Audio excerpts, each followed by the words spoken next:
Hello everyone, সবাই কেমন আছো? তো আজকে কিন্তু আমি তোমাদের সাথে আমার কোনো কাজের ভিডিও শেয়ার করছি না। আমি পার্লার থেকে বাড়ি ফেরার পরে কি করি আজকে আমি তোমাদের সাথে সেটাই শেয়ার করব। তো সারাদিনে যেহেতু আমি তনুকে একেবারেই সময় দিতে পারি না, আমি পার্লার থেকে বাড়ি ফিরে কিন্তু আগে তনুকে কিছুটা সময় দিই, ওর সাথে একটু খেলা করি।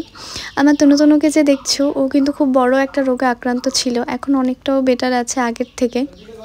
তোমরা অনেকেই জানো, যারা কুকুর পোষো তারা জানো যে ব্যাবিশিয়া বলে একটা রোগ হয়, যেটা কিন্তু আমার তনু আক্রান্ত ছিল এবং ভীষণ পরিমাণে ওর অবস্থা প্রচণ্ড পরিমাণে খারাপ ছিল।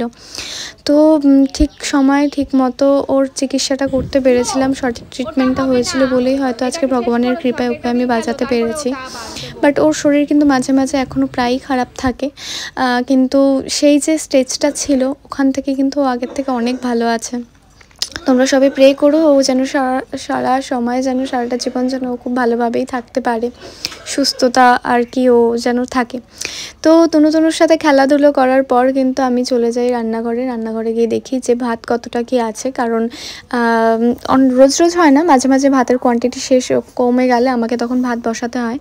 তো যেটুকু ভাত ছিল ওটুকুতে দেখলাম তনুর হয়ে আমার হয়ে বাইরের কুকুরগুলোর আর হতো না, তাই আমি আবারও একটু ভাত বসিয়ে নিয়েছিলাম। তো ভাত বসাতেই দেখি বাইরে পিতৃণী চলে এসেছে, এবং ওর আর বাইরে যেহেতু একটু মানে বৃষ্টি হবে বলে মনে হচ্ছিলো বলে আমি আগেই বস্তাটা পেতে রেখেছিলাম, কারণ সবসময় আমি ভিডিওগুলো নিতে পারিনি, কারণ একার পক্ষে এতটা ভিডিও নেওয়া সম্ভব হয়েও ওঠে না। তো দেখো এই যে ওর গায়ে যে এই যে বড় একটা পোকা, ঠিক আছে, আমি ওদেরকে স্পট অন করেছি যতটা সম্ভব, সংসার সামলে নিজের খরচ সামলে সমস্ত কিছু সামলে যতটা সম্ভব আমি ওদের জন্য করি। তো এই যে বিষাক্ত পোকাগুলো, এইগুলোই কিন্তু ওদের জীবন শেষ করে দেয়। এর জন্যই কিন্তু আমার তনুও ব্যাবিশিয়া রোগে আক্রান্ত হয়েছিল, এবং এই জন্যই কিন্তু অনেক কুকুর আর কি আমাদের এই জগৎ ছেড়ে চলে গেছে। তো প্রথমে কিন্তু আমি আগে তনুর খাবার নিয়েছিলাম। তনুকে না আমি একদম প্রপার ডায়েটে রাখি, মানে প্রপার ডায়েটে বলতে ওকে আমি একদমই নুন ছাড়াও খাবার দিই, সামান্য হলুদ আর প্লেন ওয়াটার, আর ওর মধ্যে সবজি, আর তার মধ্যে রয়েছে মাছ সেদ্ধ, যেটা আমি আমার তনুকেও খাওয়াই, এবং আমার বাইরের যে কুকুরগুলো রয়েছে ওদেরকেও কিন্তু আমি খাওয়াই একই খাবার। তো তনুকে আমি আগে খেতে দিই, তনু ভাত পুরোটা খায়নি, কিছুটা রয়ে গেছে। যাই হোক, বাইরের ওদের জন্য কিন্তু আমি খাবার একবারেই রেডি করে নিয়েছিলাম। তো দেখো ওরা কিন্তু মানে ওদের সময় হয়ে গেছে, ওরা জানে যে ওদেরকে আমি খেতে দেবো। তো ওরা দেখো ওরা কত এক্সাইটেড। ওদেরকে দেখার মতো না কেউ নেই। আমি বাইরে বৃষ্টি হলে না খুব চিন্তায় থাকি ওদেরকে নিয়ে, যে ওদের কী হবে। তখন ভগবানের কাছে একটাই প্রে করি যে ভগবান, ওদের দেখার কেউ নেই, ওদেরকে তুমি দেখো। ওরা তো বোঝে না, আমি ওদেরকে ছাউনির শেডে এনে দিলেও ওরা আগে বেরিয়ে যায়, পরে আসতে পারে না, মানে কী যে করে এখনও ওদের সেই বোধটুকু হয়নি। মানে যেগুলো বড় ওরা ঠিক আছে, ওরা নিজেরটা বোঝে, কিন্তু এই ছোটোগুলো না এখনও বুঝে উঠতে পারেনি যে বৃষ্টি হলে কোথাও ছাউনির তলায় গিয়ে বসতে হয়, এখনও সেটা শিখে উঠতে পারেনি। তো যাই হোক, এবার তুমি নানুর রিয়াকশান দেখো তোমরা।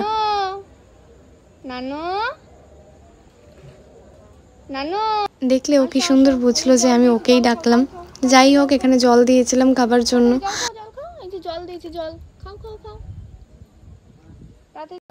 তো দেখতে প্রায় 11:30 বেজে যায়, এবং তারপরে আমি ভালো করে হ্যান্ড ওয়াশ করে তনুকে আমি বারান্দায়, মানে আমাদের বাইরের ঘরটায় আর কি বেঁধে রেখেছিলাম, যেহেতু ঘরে খাবো। আর তনুর এখন প্রচণ্ড পরিমাণে পশম উঠছে, তো তার জন্য ওকে বাইরে বেঁধে আমি আর বাবা খেয়ে দিই। মা বাড়ি ছিল না, মা দিদির বাড়ি ছিল। তো আমার খাবার দাবার পরে আমি তনুকে নিয়ে তখন আর কি বেরোই, কারণ রাত্রিবেলা আমার ওকে নিয়ে বেরোতে হয়।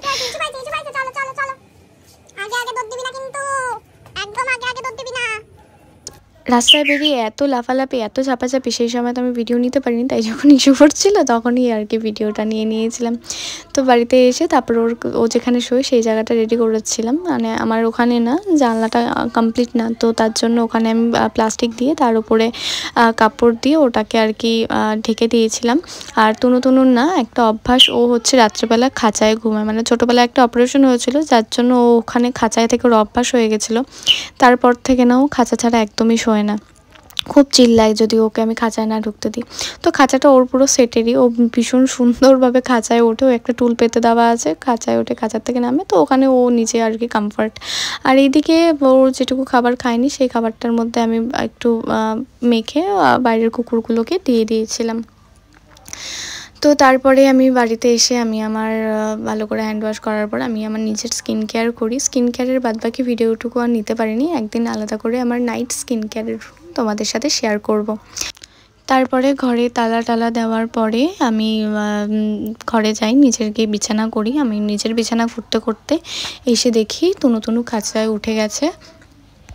তো দেখতে দেখতে কিন্তু বেঁচে গেছে রাত 11:15। তো আজকের ভিডিওটা তোমাদের কীরকম লাগলো অবশ্যই জানিও। চলো টাটা।